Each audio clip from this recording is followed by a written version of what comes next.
এবারের কথা হবে উৎসবের, এবারের কথা হবে উচ্ছ্বাসের।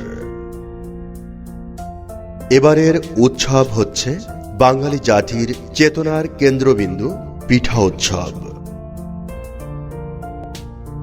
যা গত ৭ ফেব্রুয়ারি জমজমাট আয়োজনের মধ্য দিয়ে অনুষ্ঠিত হয়েছিল আলহাজ সারোয়ার খান কলেজ চত্বরে। এমন বর্ণাঢ্য আয়োজন এই কলেজ চত্বরে ইতপূর্বে আর কখনো হয়নি।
এবারের এই আয়োজন সম্ভব হয়েছে অত্র কলেজের পরিচালনা পর্ষদের সভাপতি প্রকৌশলী শেখ মুনির আহমেদ এবং অধ্যক্ষ প্রফেসর মোহাম্মদ আলতাফ হোসেনের নিরলস প্রচেষ্টার ফলে, এবং প্রতিটি শিক্ষক ও কর্মচারীদের অবদানও ছিল অনস্বীকার্য। ৭ ফেব্রুয়ারি সকাল 10টায় প্রধান অতিথি দিঘলিয়া উপজেলার নির্বাহী অফিসার খান মাসুম বিল্লাহ উৎসবের শুভ উদ্বোধন করেন।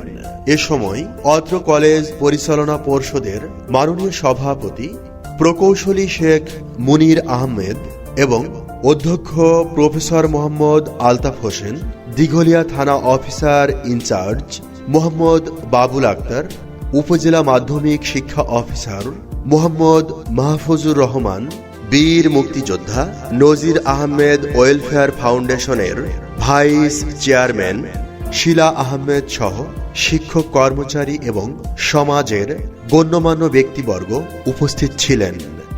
এই পিঠা উৎসবে প্রায় ৩০টি স্টল দ্বারা সজ্জিত হয়েছিল কলেজ ক্যাম্পাস। সারা দিন ছিল দর্শনার্থীদের উপচে পড়া ভিড়। প্রধান অতিথি সহ অধ্যক্ষ মহোদয় এবং কলেজ পরিচালনা পর্ষদের মাননীয় সভাপতি মহোদয় প্রতিটি স্টল ঘুরে দেখেন। ২৮টি স্টলে প্রায় ১০০০ রকমের পিঠা প্রদর্শিত হয়। আলহাজ সারোয়ার খান কলেজের পিঠা উৎসবের সবথেকে ভালো দিক হচ্ছে স্বল্প মূল্যে মানসম্মত পিঠার প্রদর্শন। স্বল্প মূল্যে মানসম্মত পিঠা পাওয়ায় ক্রেতাদের রেসপন্স ছিল দারুণ, যে কারণে বেলা ২টার মধ্যে প্রায় সকল স্টলের পিঠা শেষ হয়ে গিয়েছিল। সারাটা দিন আনন্দ উচ্ছ্বাসের মধ্য দিয়ে বিকাল ৫টায় অধ্যক্ষ মহোদয়ের নির্দেশে পিঠা উৎসবের পরিসমাপ্তি ঘটে। আলহাজ সারোয়ার খান কলেজের আয়োজনে আবার কোনো নতুন চমক নিয়ে আমি আসব ইনশাল্লাহ। সে প্রত্যাশায় আমি এম রহমান, প্রভাষক, মার্কেটিং বিভাগ, আলহাজ সারোয়ার খান কলেজ।